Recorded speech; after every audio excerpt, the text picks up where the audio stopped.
This video then goes through inverse proportion. So in this example, we have y varies inversely as x. This could also be written as y is inversely proportional to x. So that's the same thing. And if that's true, we write down y varies as y is proportional. And then when you see inversely, you write 1 over, the inverse is 1 over x. And then if that's true, y would equal k multiplied by 1 over x. However, you wouldn't normally write that down because we can simplify that. If we multiply those two fractions together, we would get k in the numerator and x in the denominator. So we can skip that step out. So if y is inversely proportional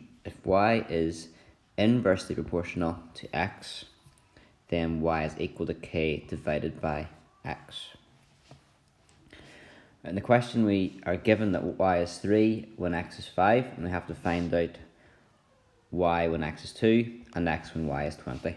So to do any of these questions, we need to get the formula first of all. So we need to find out what k is, the constant of proportionality, and we'll use the information in the question to get that.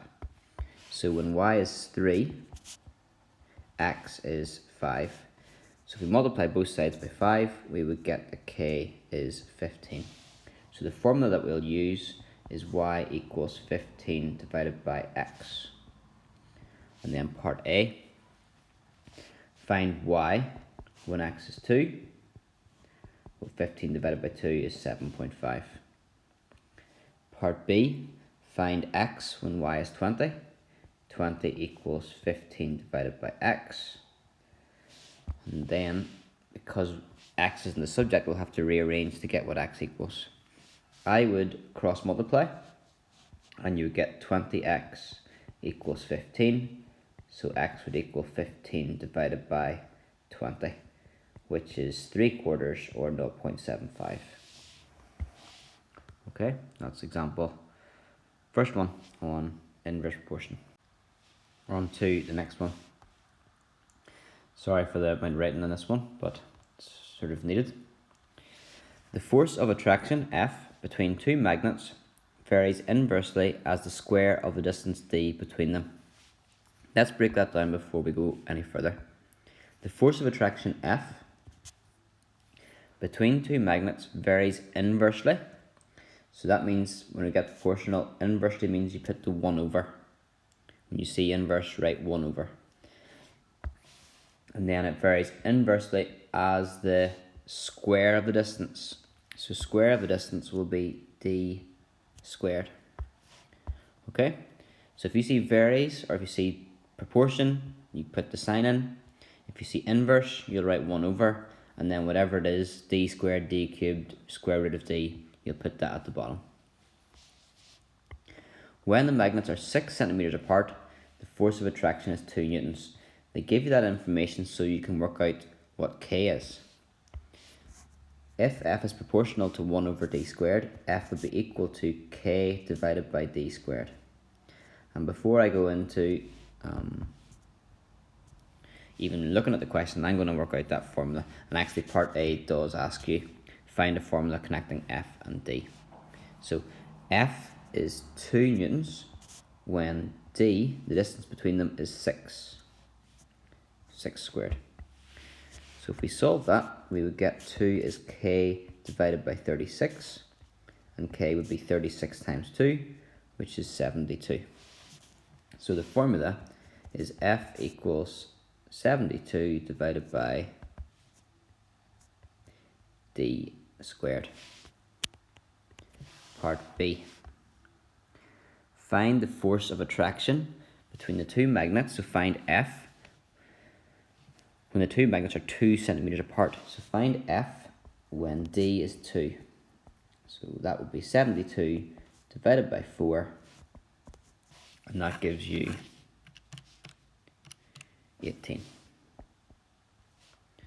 And part C. How far apart do the two magnets need to be? So what's the distance, D? So how far apart do two magnets need to be to result in a force of 4.5 newtons between them? So when f is 4.5, what is d? What's the distance between them? 72 over d squared. Again, then I would cross multiply or bring the d squared over. You should end up with 4.5 d squared equals 72, which means d squared is 72 divided by 4.5, which is 16. And if you square root both sides, you get that d is 4. Okay, and that is inverse proportion. Let's finish with looking at that on a graph.